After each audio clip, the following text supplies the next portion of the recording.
everybody. I'm here with another episode of The Unknown Pro, and I have the wonderful Cheridan Hawkins with me today. Hello. I'm excited Oh, to be here. yes. All right, Cher. How are you? We were seeing each other like on a weekly basis before this all went down, and now you're up at your like childhood home, right? Yes, I know. It's crazy. I feel like we made a time to see each other the next week, and then it's like, okay, we're all sheltering in place. Yeah. So Okay. See you I'm just 9 o'clock on Monday. That work for you? Yeah. Okay. Cool. See you. And then here we yeah, are 2 months later. right. So now I'm just hanging up here with my sisters and just working out, hoping we get to have a season still.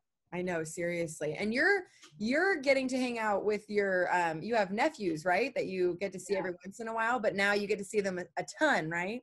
No, it's been the best. Yeah, there's two. There's Johnny and Gunner, and then my sister actually announced on Easter that she's pregnant again. Yay! Oh my I God. know, it's exciting. Number 3 is on the way. That is, oh my gosh. What a time to get to spend with them, you know. I know that's something that you probably wish you could do more of, and now here you are and you're in it. Yeah, I know it's been really fun because the last 2 gender reveals I've watched on FaceTime, and this Saturday I'll get to be a part of one. So I'm Oh kind my of God. Third yeah, time's charm. right. I guess so. So great. Oh, good. Oh, I'm so glad. That sounds so nice. But I want, before we really get started into talking about the things that I'd love to talk to you about, I do want to read a little bit of some of your accomplishments so that whoever is watching can know just truly like how dominant you are. So if you want to sit back, relax, I know this isn't your favorite part, but No. so you went to University of Oregon where you graduated in 2016. While you were there, you were a 3-time All-American. And you left there the leader in career strikeouts, wins, and shutouts. 3-time Pac-12 Pitcher of the Year. In 2015, you were top 3 finalists for National Player of the Year. And while you were in school, you earned 3 times you earned Academic All-American awards, which I just think is so cool, and we'll obviously talk about later. But totally an amazing thing to add in with all the softball accomplishments. But then you played for Team USA in 2013 and then again in 2016, which is where we played together with the elite team. And then you were drafted to the Charge in 2016, played with Scrapyard from 2017 to 2019, and now we are teammates again for the Commotion. Also, your 3rd year of being a pitching coach at Cal State Northridge, which is why we've been able to see each other, is because that's 15 minutes from my house. It's been like the best ever to be able to work out with you. And it's so crazy to think about the fact that we met on that team. Like, Yeah. I don't know. Like, I feel like I've known you for so long, but that's really when we met. I know that wasn't that like that wasn't even 4 years ago. I tell I people, know. yeah, when like if you ever come up in conversation or if I talk up, like I tell people I feel like I've known Cheridan my entire life. I remember telling my dad, you have to meet Cheridan. You're gonna talk to her and instantly you're gonna feel like, have I known her forever? Or I know, it's so weird. I know, I love that. I feel like we've just been like friends like right away, and I really haven't known you too long, but long enough now. It's been a couple of years we played together, so that's it is, yeah. Thank goodness for that, right? Because I remember playing with you in 2016 and just we've been friends since then and got the chance to be teammates again. So yeah, the teammates part is nice. right. I know, and I miss our workouts. I know. We had a whole thing going, you know, The and whole system ready to play. and now I'm like, am I ever gonna see you again? Or I know. I feel the same way. God. But so before we get started talking about some of the things that I'm really interested in hearing from you is like, I know it's silly to hear someone just tell you, hey, here's what you did, you know, here's your accomplishments, but how does it make you feel other than maybe a little bit like, oh, you know, like, what do you think of when you think, I did that? It's like, when I hear it, I'm like, it makes me feel awkward, to be honest, because I'm just like, oh my gosh, like, because I don't remember, like when I was playing, I don't remember thinking like, I want to win all these games to, you know, be a All-American, or I was like having fun and just winning, and we were just winning as a team, and it was, I don't know. I don't remember that being in the forefront of my mind, and to think those things happened is like weird for me, because it's like, gosh, I just wanted to go to the College World Series and win. I just wanted to win the Pac-12, like, and have fun with my teammates, and all these, like, this recognition came with it. And I didn't even really, like, to be honest, like, I knew what an All-American was, but I didn't really understand it when I first went to college. I didn't really get it. So from when I got it, I was like, wow, like I know it's an honor, but I still was just, it wasn't in the forefront of my mind. Yeah, that's cool. I think because, I mean, you can look at it, especially as a pitcher, because you wanted to win, those things happened, you know? Yeah. So it's kind of just like happened because of the way that you were playing the game. Yeah, no, exactly. And it was, and I remember seeing my other teammates break records, and I remember knowing, like, Janelle needs, this many more home runs, and she's broken the record, or the RBIs. And I know when my teammates were going to do it, but when it came to mine, like, when I got my 1,000th strikeout and everyone stood up, I'm like, what's going on? And they're like, Janelle's like, it's 1,000. I'm like, what? I legitimately did not know. I really didn't. God, I love that. It was so funny. But when my teammates, when Janelle was about to break records, I knew, I was like, okay, that's one more. I was on it. I was pumped. And it's just funny to think about. That is super funny, because you would think if you knew one, you would know them all, but Right. But I didn't. I had no clue. I can picture, like, if I was your teammate and you had the 1,000, you'd be like, Sam, like, what's wrong? Why is everyone standing up? Like, Cheridan, that's for you. Right. That's legit what happened. Like, I feel like I was like, okay, I wasn't really sure, because yeah. And I know I had been asked about some records and interviews, but like, I didn't remember, like, I was in game mode. So when it happened, I was like, what's going on? Like, I was genuine. Janelle, like, threw the ball over. I'm like, the game's not over. Like, what is happening? Like, I'm not kidding. That's what was happening in my mind. And then I just smiled and gave Janelle a hug and was like, great. Okay, let's keep playing. That's so great. That makes it even better that that's how that kind of thing happened. It did. It's funny. Looking back, I'm like, is it bad I didn't know, or is it good I didn't know? It definitely added a little something to it. That's for sure. Yeah. So choosing Oregon, was that your dream school from a young age? So no, not necessarily. Like, I didn't really have like a dream school. Mm-hmm. I just knew, like, my older sister got a softball scholarship. I knew that's what I wanted to do too. I wanted to play somewhere. I just wanted to play Division I softball and have an opportunity to do what my older sister did. And kind of my recruiting process was really, honestly, kind of unorthodox and crazy a little bit, because, to be straight up, I wasn't very good in my first 2 years of high school. I think as a pitcher, I had like 81 strikeouts as a freshman in high school. I wasn't even the main pitcher. I played second base left-handed. Oh my. Like, I wasn't good. My mom will tell you to this day, she'll tell you to this day, I really thought you were going to go to college for hitting. I'm not kidding. That's what my mom would say. I'm so happy about this. Right. Like, it was crazy. Like, she's like, you're going to go to college, like, you're going to play first base and you're going to hit. I'm not kidding. Like, really. And then I started seeing this pitching coach. My dad drove me 3.5 hours one way once a week to go see Rich Balswick in the Bay Area. And so he'd give us all this stuff to do, and I'd go home and do it every night. And then for 8 months, I pitched into a Bonet net in our shop here. All short stuff. I never threw a full pitch for 8 months, learning a rise ball and learning these pitches, going to him once a week.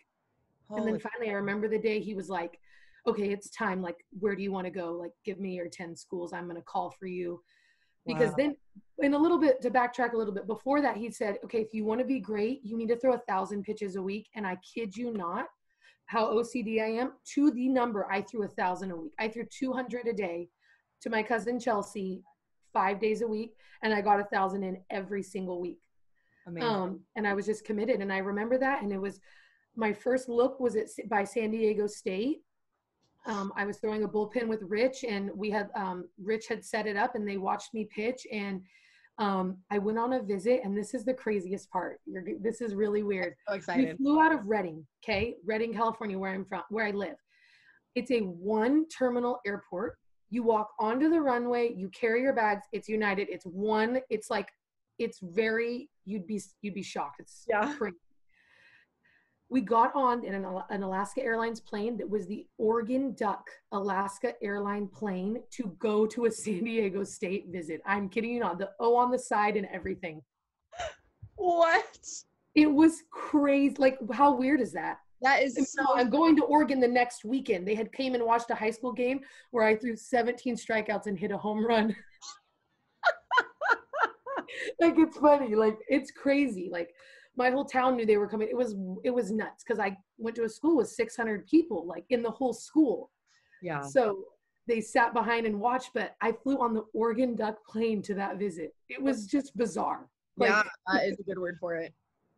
And so long story short, I was deciding between those two schools, but when I went to Oregon, I'm like, this is it. Like, this is it. It felt like family. It felt like home. I kind of learned about what the Pac-12 was. I'm like, I want to play in that conference. You know, I want to be a part of this program. Coach White's pitching style was similar to Rich's pitching style. So I was like, okay, this is just like the right fit for me. It was 5 hours from home. It's beautiful. I'm like, I just knew. Wow. You knew when you got there. Yeah. Sorry, That's I just so cool. No, that was, what a story. I mean, holy cow, that, and especially where you're like, is this a sign from the gods that there's it was weird. It was weird. And I made like a 2-minute, like, not like podunk, but kind of like this. I had this really crazy, like an intro and then 2 minutes of pitching to Rich. My pitching coach caught me and was filming it. And I even threw bad pitches, like not edited, nothing. You can find it on YouTube to this day. Like, you can find it. And that's what I got recruited off of. So it was just, it felt, you hear other people's story and I'm like, God, mine's like really weird. It is, but you know what? It's so fitting. It's so just like, you know what? Yeah. If it was any other way, it wouldn't be Cheridan. Right. It's like all the pieces were right for some reason. Yeah. And it fit. I mean, shoot, look at, you got where you were and look at what you did. But this is something I'm so excited to talk about because I didn't know this until this summer, but that you were a recruited walk-on to Oregon. Yeah. I want to know everything. So, you know, obviously I was a late recruit. I went on my visits to San Diego and Oregon.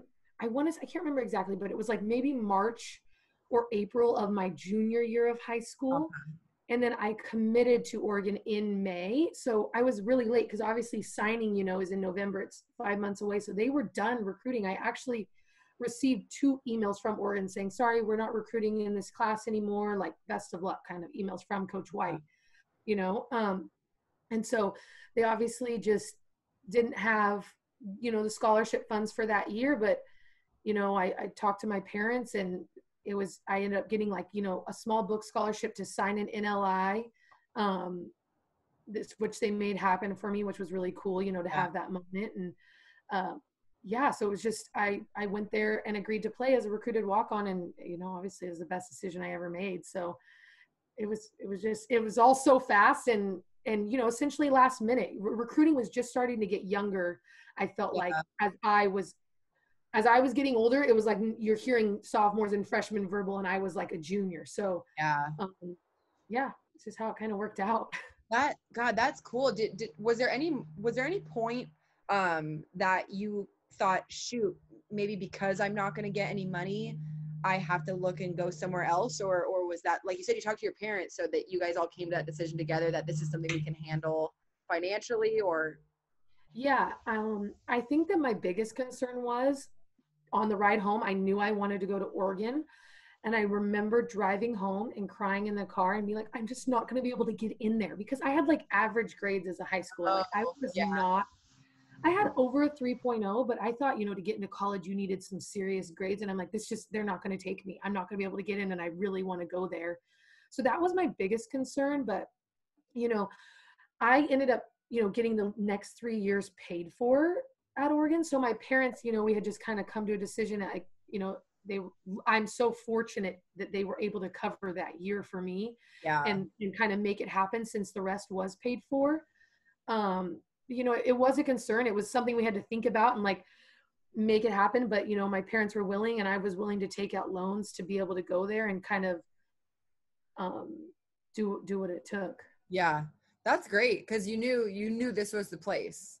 This was where you wanted to go. Yeah, exactly. And I'm sure your parents, knowing you, understood that, shoot, like this is her place. Right. No, exactly. And they knew how bad I wanted to go there. They loved it. They loved the location and the comparison to like the other school that I had visited, because I like I said, I only went on 2 visits. Yeah. And so I just, yeah, we were willing to make it work, whatever it took. So it was good. That's great. Now, just because there wasn't the money there, did Coach White, were you able to be in a position where you knew you had a shot to play, or was it just kind of like, we'll see what happens? I think that, you know how you hear your whole like softball experience after you verbal, you can't just take it easy, or you'll sit, you know what I mean? You really get that pounded into you. Yeah. And so I feel like when I verbaled, I'm like, well, I never thought of it as like, well, since I'm a walk-on, like I'm going to really have to fight so hard. I wanted to play no matter what. So I don't think that really crossed my mind. I'm just like, I'm going to work so hard. I'm going to prove that I deserve to be here. I'm going to prove that I deserve an opportunity, but by just how hard I worked and how bad I wanted it. And so I felt like, everyone at Oregon was given a fair chance. You were always told like the best are going to play. It doesn't matter if you're on every dollar we can give you or no money at all. Like the best will be on the field. And so I think hearing that enough, I'm like, okay, well, like if I'm one of the best, I'm going to be on the field. It doesn't matter. And I really do truly feel like it didn't matter. And so that was reassuring, because I think I was nervous at first, like, okay, like, I had just my own confidence, but then just the thought of like, okay, like I'm a walk-on, so I really do have to show I deserve it. I deserve to be here. Yeah. Gosh. And I mean, and you got there. That's the thing, is you got there and were a recruited walk-on. So it wasn't just like, oh, I'm going to this school anyway, let's see if I can make the team kind of thing. You want to be part of the process, the same way that girls who had 100% scholarship were part of the process too. So exactly. I think that's a really cool thing. And I think that's really, really cool of Oregon to be in that position of, if you're the best, if you're playing the best, if you're going to help the team the best, you're going to be on the field. And that could look different next week too, depending on who's performing. So I think that's really cool. What did it feel like when you started going through playing at Oregon, and you, like you said, like you didn't really think about getting all these accolades, but you obviously noticed that you were having success, right? Yeah, no, I did notice that I was having success. We were having success, and it was fun. I feel like we had like the quirkiest team. Like everyone was such their like own individual, and you were really accepted for who you were. So I feel like the environment, like I really did feel like I was part of a really big family. Like even though I would be crazy at times, just because that's how I am. I'm so OCD and like, I was always like accepted. Yeah. And so I think that, especially by my teammates, it was like, and it wasn't just like, oh, well, that's Sheridan, that's Sheridan. It was like, we were all good. I don't know. It was just like our Sheridan. That's yeah. Yes.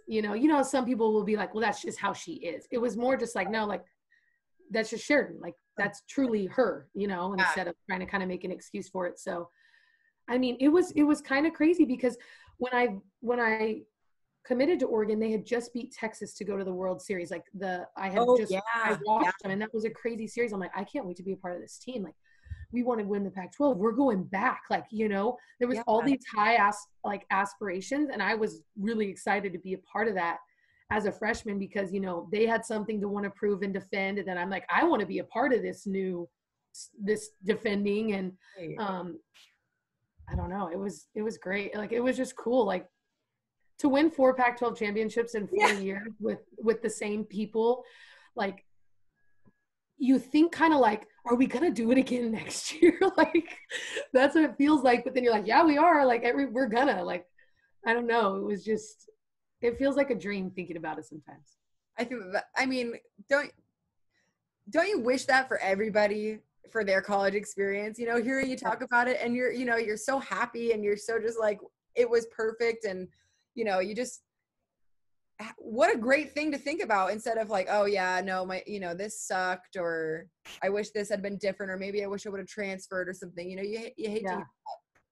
I know, it's great. It's true, especially in today's with the transfer portal and stuff. I'm thinking like, gosh, I'm so lucky to like And I think what I would really want people to know is like the winning and the records are, I mean, so cool and awesome. Like just to be like, have your mark in history as a team and an individual.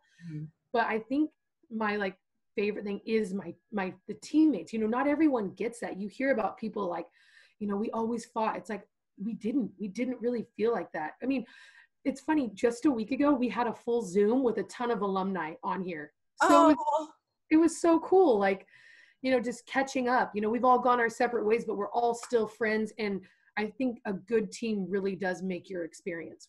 Winning or losing, I mean, it's always nice to win, but right. winning or losing, a good team makes your experience. That's so true. And that's something I remember going on my visit to LMU. And then I remember going and just watching them play before I had committed, and watching them play at their home stadium, and they were dancing in the dugout and the music was really loud. The girls all got, you know, 3 different walk-up songs, and just that environment and that kind of looking, I'm like, I could go in that dugout right now and feel like I fit in, because they were doing a lot of stuff that was just up my alley, you know? So Yeah. seeing that and knowing that, it almost is like, if we win or lose, it doesn't matter, because we're around each other and we're having fun. And I mean, without your teammates, you don't have the win record, you know? Absolutely. You can't do that without them. So I think that's something that I've always loved about you too, playing with you, is that you know, you take your job very seriously as a pitcher, and you know, wanting the other team to score as little runs as possible, but also just like cheering on the hitters and just being, it's, I think I love that about you, that you're always just right there. If you get a hit, oh my God, like, it's just like, you're so excited, you know? So I'm sure that your teammates that you played with in college too would have those things to say, that, you know, you weren't just out there pitching, you were involved with the whole game too. Do you feel like that? Yeah, I mean, I do. I like to be, because I know that not just one person can win this.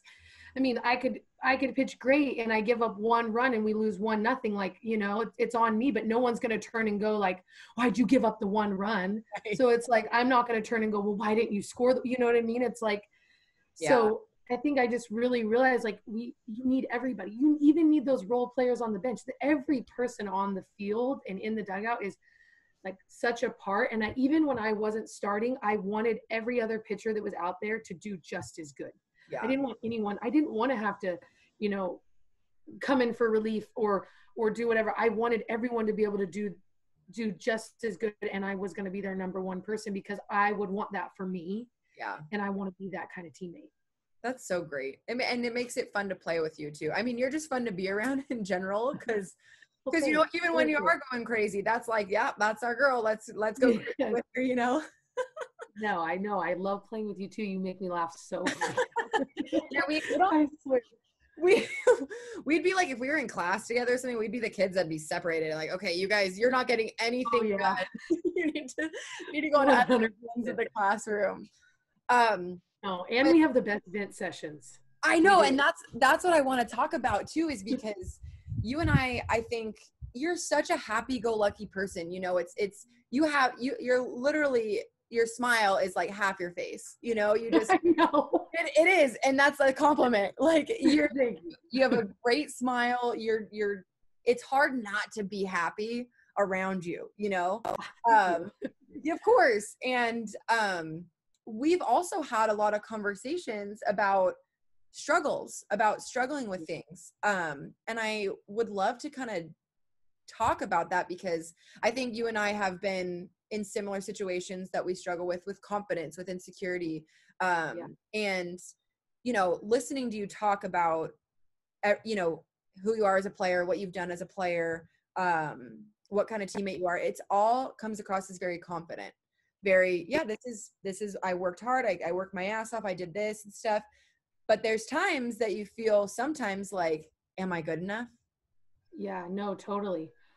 I feel like, you know, I can think of moments where like I always played with nerves. Not a lot of people knew that. I was always nervous, always. And I was always like jitters. And they would settle down after somewhat into season, but I always played nervous. And I don't really know why. And I've always struggled with confidence, and I could pitch the best games ever and I could still find out where I needed to be better. And I think that, you know, it was a double-edged sword, because wanting to be so perfect made me the player I was and the teammate, I am.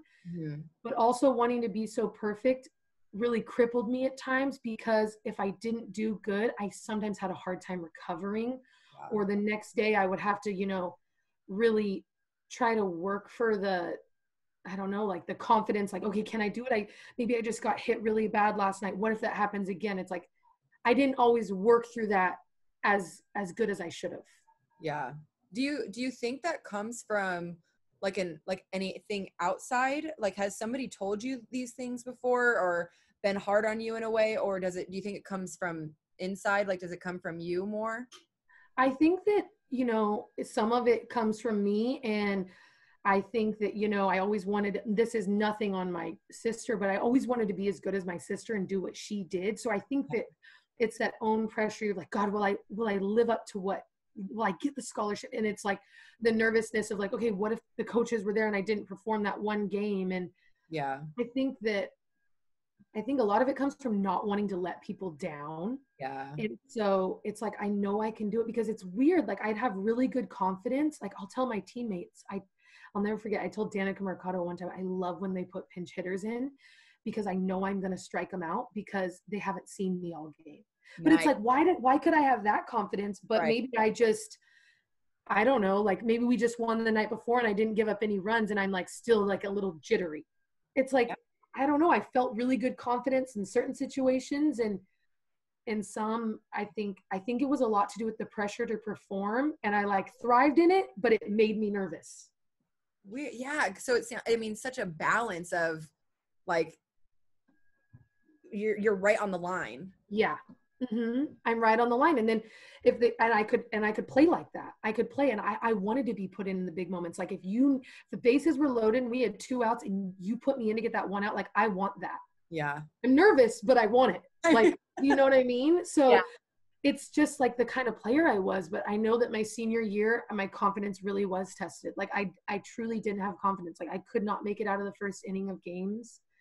And I did it to myself. Like I didn't pitch good at the beginning of the year. And honestly, I let it spiral to the point where it like owned me. Mm-hmm.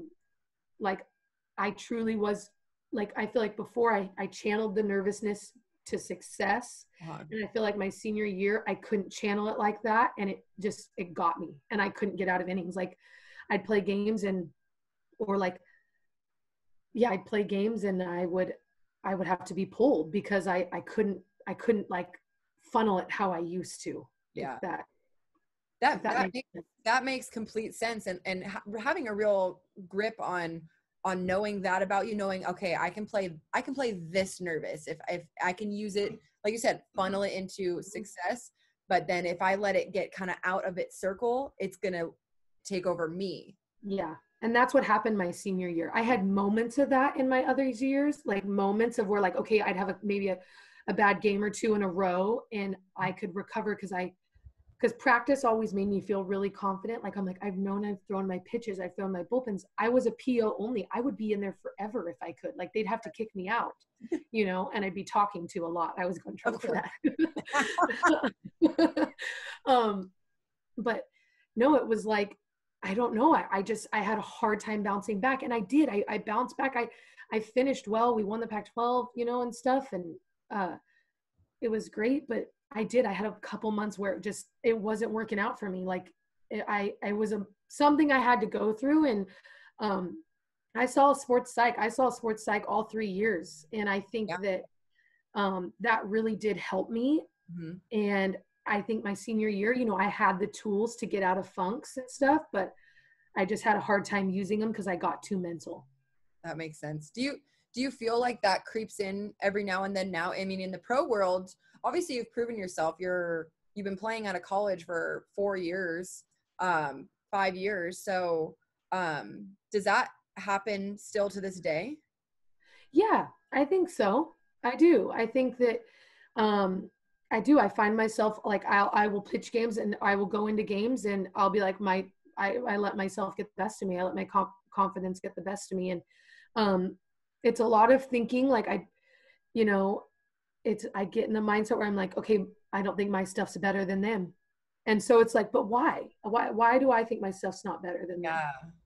You know, and I've always thought it. I've always at moments been able to think that. So why not right now? And it's just kind of thinking like, I've had to really, as I've gotten older, just realize like, okay, I'm just going to go out there and do the best that I can do. And I Awesome. think that mindset has helped me. Like, just do the best you can do. Throw your pitches. So what? You have 8 other people, you know, on defense with you. Like, they're going to pick you up. They're going to make the plays. And I've been able to get back into that mindset. And so it's helped me. But there are absolutely moments where I do not feel confident and it shows, and I don't pitch well. And so it's just trying to limit those. Yeah. And it's what's hard is that when you talk about it, or if you see somebody else going through it, it almost looks like it's an easy answer. Like, you do well when you believe in yourself. So go out there and believe in yourself. But if it was that easy, no one would have any insecurities. Yeah. Or failure. Yeah. Exactly. Absolutely. Oh, all I have to do is think I can do it. Okay, cool. Monica, Right. I think I can hit a home run right now. Right. I just know this is going to happen. Right. You know? No, it's so much easier said than done. It's Yeah. so much easier said than done. And I know myself better as a person and a player now, where it's like, if I'm not doing my routine, like my same catch, swipe of the foot, pick up my rod, if I'm not doing those things, I'm not going to have success. I rely so heavily on that. Knowing the outs, if I'm not talking to my infield, like I know that if I'm working too fast, those things are for me where it's showing through. It's showing through that I don't have confidence and it's not going to go well for me. So I think when I am doing those things, I feel more confident. And so I do better, but it is, even if you believe you're out there pitching and believing, you're going to have more success than when you're out there pitching and thinking, oh no, like, Oh no. no matter what happens, I know when I do believe more, it goes better for me. Yeah. Whether I go 5 innings and give up, 2 runs versus like, I know I probably wouldn't have made it out of the first inning if I felt no confidence. Right. So, Right. And I think that, obviously success looks different and it can be defined differently. So when you're going through something, if like you said, I could have gone out in the first inning. I mean, I gave up 4 runs and whatever, but that is better than if I didn't believe in myself, because I wouldn't have even made it to that point. yeah. And that's what I was going to ask is how have you found ways to overcome it? And like you said, being in control of your routine, telling yourself, self-talk sometimes can be a little cheesy. Like, I can do this, but if you say it a little bit more and more and you're like, my stuff is better than her stuff. Mm-hmm. Wow. You almost kind of Right. convince yourself. Right. I work on my routine, and I like to say like, spin the ball finish is a big one for me because I'm such a spin pitcher. Yeah. But I also say I see this all working out. And that's something I learned from a sports psych. He's like, we created like a routine of words. And the last part is I see this all working out. So right before I throw, I'm like, I see this all working out. It's just like that confidence of like, it's going to work out for me. Like, just know that. Like, and practice is another big thing for me. I can tell that I'm a long bullpen thrower. Mm-hmm. And I think it's that way for me because I was a pitcher only. So it's all I would take ground balls and pitch. Right. So I had the luxury to be in the bullpen and do stuff as long as I wanted to. And sometimes, people maybe don't want to catch you for that long, right. Or your teammates are like, they're like, it's my turn to throw. And I think sometimes I would maybe cut my bullpen short, and then I'd get mental about that instead of realizing like, you don't need those 15 extra pitches. Right. To get it done tomorrow. You needed exactly what you got. You're fine. Like, it was kind of trying to learn to accept those things. And one, understanding, not feeling guilty if this is what I need to feel prepared, right. But at the same time, understanding maybe a little bit of it's mental that you need that much. Oh yeah. And balance. Yeah. And I know, at least for me, sometimes maybe ending a little bit sooner, or maybe a couple buckets before I thought I might want, that mentally will help, because if I take another swing and it's not a good hit, then I'm going to think, oh, well, now I needed to do it again. Now, and it just, you almost got to end on a good one. Got to end on a good one. The amount of last ones that I've said in my career it's too many. Too many. Yeah, it's too many. I'm the same way. I'm like, okay, one good rise ball. I'm throwing to my little sister, Charlie, I'm like, one good rise ball, and maybe one day it'll take me 1, maybe one day it'll take me 4. It's like, I should make myself stop. It's like, get it on the first, you know what I mean? Like, right. I'll do that last one 7 times too. And yeah. This is where I have a testament to my my catcher, Janelle. Like, Mhm. I love throwing bullpens to her because I don't know why, but she would never really let me overthrow. She always knew exactly what I needed, even to the point where like we'd be going into like a 3-game series, Mhm. and it would be the day before. And she would be like, okay, you're only going to get 30 pitches today, and it's going to include warm-ups. And imagine that for me. I'm like, Janelle, no, not only 30. But she was right. It's like Wow. and then it was like I really honed in for 30. Yeah. So it was such a good thing for me. Yeah. Um, but at the time I was just like, don't do this, Janelle. Like, No, please, no, I'll do anything. right. But no, it was good. I was fortunate with that, but Yeah. And a lot of it's mental. It's a lot of it's so yeah. mental, what you mentally do to yourself. And that's what Yeah. that will cripple me. That cripples me at times. Right. Right. And I know we've had a lot of conversations, especially about the feeling, like we talk about OCD a lot together, because that feeling of like, no, like I need this, or I have to do this, or Yep. else everything else is going to be out of control. But like you said, grabbing your rosin the right way, swiping your foot the right way, making sure your glove hits, that all could look like you're a little bit of a crazy person, but to Yeah. you, it's okay. Once I do this, it's a notch down of being able to relax. Once I do this, okay, now I'm in my comfort zone here. Some people listen to a certain song before games. You have this to do during the, to make sure that you're in the right zone. So it would be nice to have your own internal Janelle to be like, okay, this is what's happening right now. This is all you're doing. Okay, cool. But if it's just you telling yourself, you're like, shut up, Cheridan, we're going to do whatever we want to do. Right. I know. Yeah, it would. It's the feeling of have to. With OCD, it's the feeling of have to, and not everyone totally gets that all the time. Yeah.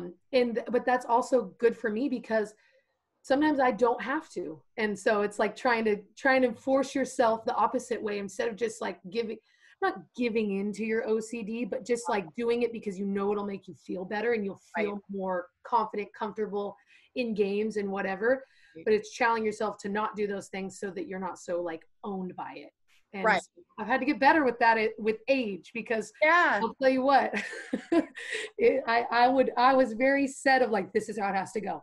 Right. And that's it. That's the only way I'm going to be able to survive. Right. Well, Right.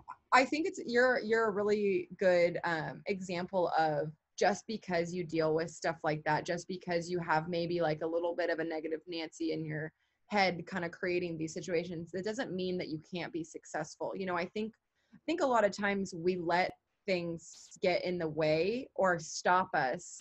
There could have been times where if you maybe got pulled out of a first inning a couple of times, you'd be like, that's it, I'm done pitching. Bounce back. Yeah.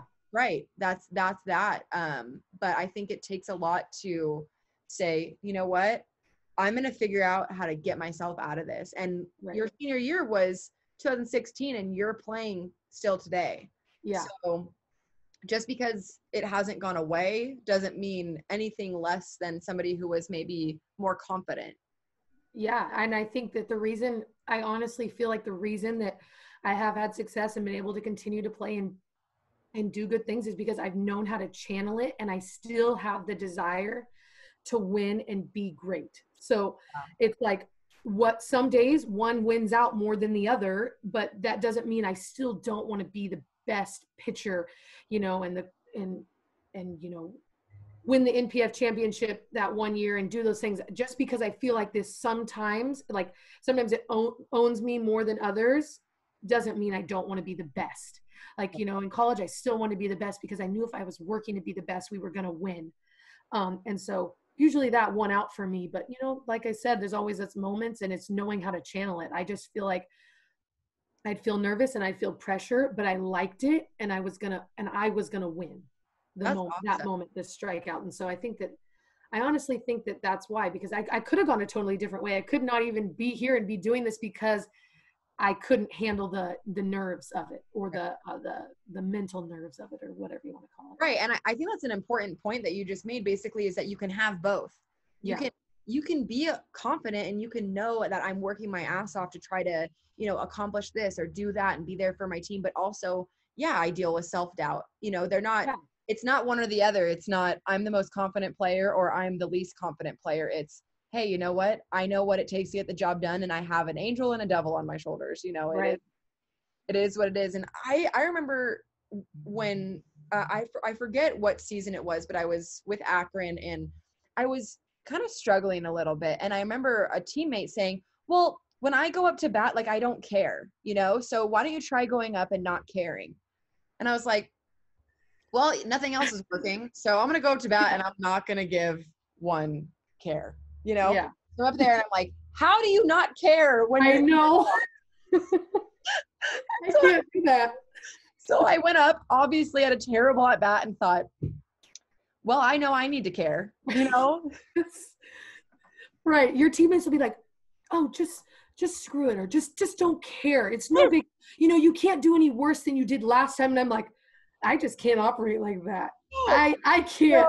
No, the no care is not for me. no, and you know, on some days I kind of envy that feeling of being able to just let go and just do your thing. Whatever happens, happens. I'm like, oh my God, what a life that would be to live like that. You know, I do wish sometimes I could be like that, but I love that what you have basically said this whole time is that you use what you have. You're not trying to do what anybody else does. You're not trying to take somebody else's success story and make it your own. You're like, here's the hand I was dealt. How can I best play it for myself, for my teammates? And I think that that's great. Yeah. No, it's worked out for me to be able to kind of like channel it in. And I think that, yeah, I don't know. It's just, it's weird. It's crazy. Like, it's worked for me. It's really worked for me personally, because I know I am who I am. I'm not going to be different. You're not, the perfectionism in me, you know, my OCD in me, you're not going to be able to change those things about me. So how do I be successful with them? How can you use them to your, exactly. How can you use them to your advantage? I remember I was talking to Natasha Watley about OCD and telling her, like, I'd like to think that I have the productive type of OCD where it helped me go, you know, sometimes, you know, I'm in the fetal position on the floor because I can't fold something the right way, but I'm going out, I'm taking hundreds of swings. I'm trying to perfect this one certain pitch, or, you know, making sure when I throw, I hit this one certain, you know, like, and that's what made you great. Right. You know, channeling it, like you've been saying, using it to your advantage instead of, you know what, this is just too much for me. Like, I can't deal with it. I can't handle it. And shutting the door, because there are days, I'm sure, that your OCD is just like, all right, whatever, do your thing, girl, because you're not, you know, you're like, okay, I'm going to read a book and take a bath. Yeah. Right. Right. But putting yourself through the things that you've put yourself through, and playing in the World Series, playing at the collegiate level, and then playing professionally, you know, that's putting yourself through a lot, especially in our world. You know, it's not like we're the MLB and we have 30 plus teams. We have a very small chance to make it to the pro league right now, you know, playing post college. So, you know, I can understand that do you ever feel like that has an effect on how you feel about yourself too, is knowing that there's so many girls playing and only so many spots to continue playing? Yeah, I definitely think there's pressure in that, because it's knowing if you're still good enough to get an opportunity from the limited spots there are, especially when, you know, your contracts are up or whatever it may be. It's the pressure to have success so you can be asked back again, because it's not just like this huge league where, you know, well, if I don't have an opportunity here, I could probably go down to, you know, double A, you know, however it kind of works in baseball. It's like, no, these are the rosters, these are the spots, you know. You got to kind of perform to keep getting asked to play. Essentially, you do. And so it comes back to liking the pressure of that, but also, you know, the fear of like, okay, am I going to get a chance again? Like, did I do enough for their standard? Did I, you know, was I essentially good enough? So, you know, and I think the best part about that is trying not to think about that. And I know every time I'm in a low moment, I'm like, they're not going to ask me back. You know, every time I like just maybe don't pitch well and we lose because of me, let's say. Right. I'm like, I'm on the phone or whatever, maybe talking to you and being like, I'm not gonna get a play here again next, you know, it's like, that'll own you. But for the most part, I'm just like, okay, just focus on what I have to focus on, which is this game, this inning, this pitch. Yeah. And I forgot that I wanted to ask you this, and I'm so glad that you just said something that reminded me. But tell me, you told me over the summer, but I want you to tell me again, obviously, the conversation that you had with your mom. You remember what I'm talking Yeah, about? I do. I think that's such an important conversation. So tell me what happened and what your mom said. Okay, so first I gotta give you a little background on my mom because my Let's, mom is the only person on her, not the only, she played like ran track in middle school and, but she's the only one that like my dad played college football. He was a state champion wrestler in high school. Like, you know, my sister went to college. Like we have all this like kind of athleticism and I had just gotten traded to Scrapyard. Um, and you know, I was on the team with Monica and it was this new, but it was exciting. I knew I needed to make my mark. Connie traded for me. So I kind of felt like a little pressure, like, okay, they must really want me. So I've got to like live up to this trade standard kind of thing. Um, and so I had pitched, it was like, I want to say the first or second week. It was the first weekend we had played and I did not pitch good at all. Like I did not do well. Coach K was my coach. One of the coaches, so was Jerry and Joe. And I'm just like, oh my gosh. And I get on the phone with my mom and I'm like, I just don't know if I can do this anymore. Like I'm terrible. I suck. Like I'm crying in the house and just like, I'm not good. I'm terrible. Like I pitched so bad. They're not going to want me here. Like I'm never going to get a pitch again, going on and on and on. And my mom goes, so quit. Quit. And I go, what? Quit? And she's like, yeah, you say you're not good. You say you don't want to do it. Just quit. I'm like, that's not why I called you. That's not what I wanted you to tell me. I wanted you to tell me, I don't know. And she's like, well, are you just going to quit? Or are you going to figure it out? Like, are you going to get it done? Like, yeah. what are you going to do? Because you can just quit and come home. Just don't do it if you don't think you can do it. And I'm just like, I was so mad at her because I was like, why would you say that to me? Like, I just wanted you to say to me, you can do it. You'll be fine. Just keep working. You'll get those innings. You'll pitch. I wanted her to say that to me and she just didn't. And I was so taken back, but I'm so glad she said that to me because then I had like a really great season. I had one of the lowest ERAs. I think it was crazy. Yeah. But my mom did that and it really took me back. Like it really did because I really had an option to quit. I really could have just said, I can't do it anymore, Connie. Like I'm not good enough to be here. But instead I decided like, no, I'm going to show him I'm good enough to be here. Yeah. It was weird. My mom had never done that to me before, ever. Ever had done that to me in college, nothing. That was the most perfect thing that she could have done because at this point, why not just quit? You don't want to go through this anymore? All right, then don't. Right. It was like a kind of a low-key, a defining moment for me because, you know, we play in these leagues and we do this for not really for the money, for the love of the game. We want to play. We love the game. And so, you know, it wasn't like I was there to make some big life-changing paycheck. I was there because I loved it. And so it's like, just quit then. And that's what she was saying. I was just like, Mom, how are you saying this to me? But dang, Mom, you didn't want to ease the blow there? Right. You didn't want to baby me for a little bit? It's okay. But nope. And you're right. That was the 2017 season, right? Yeah. Yeah. And it's the 2020 season's coming up. That's a long time that you've been playing since then. And I think the reason it was so important that your mom said that is because we all could say that to ourselves every now and then is when you're just, God, you know, am I good enough? I don't think I'm good enough anymore. I'm terrible, blah, blah, blah. It's like, how do you stop it? But okay, quit. I cannot picture myself not playing softball right now. So either get your act together and believe in yourself a little bit or work your ass off so that you start believing in yourself again, or stop playing. And if you can't picture yourself not playing, then this is your only other option. Right. That's what you just put it perfectly because that's exactly what she was saying. Right. Just quit or figure it out. Figure it out. Get, dig deep, whatever you have to. And I think you can probably agree or attest to this with me is usually when you hit those low moments and it's really hard and you maybe don't want to do it anymore or you've just been challenged so hard and you've had enough, that usually when you come out of them, I feel like I have so much better perspective. Like I feel like I'm like, well, it can't get worse than that. Right. Like I've already been through that. And I don't know if you can agree with that, but that's like kind of how I feel after low moments. It's like, God, I never thought I'd get out of that. And I did. Yeah. Yeah, absolutely. And it's almost, it almost, I don't know about you, but because I know you talk about playing with nerves and dealing with that kind of thing, but sometimes when I'm a little bit mad, that's my nerves, is if I'm a little Yeah. bit ticked off, you know? Yeah. So like what you just said, I can totally agree, because there's times where I'm almost mad at myself for allowing myself to get that low, for saying, Sam, look at what you've done. Look at what you continue to do. Like, don't cross that off the list. Don't take Right. that away from yourself, even though it's in the past, even though it's something you've already done. What are you doing now?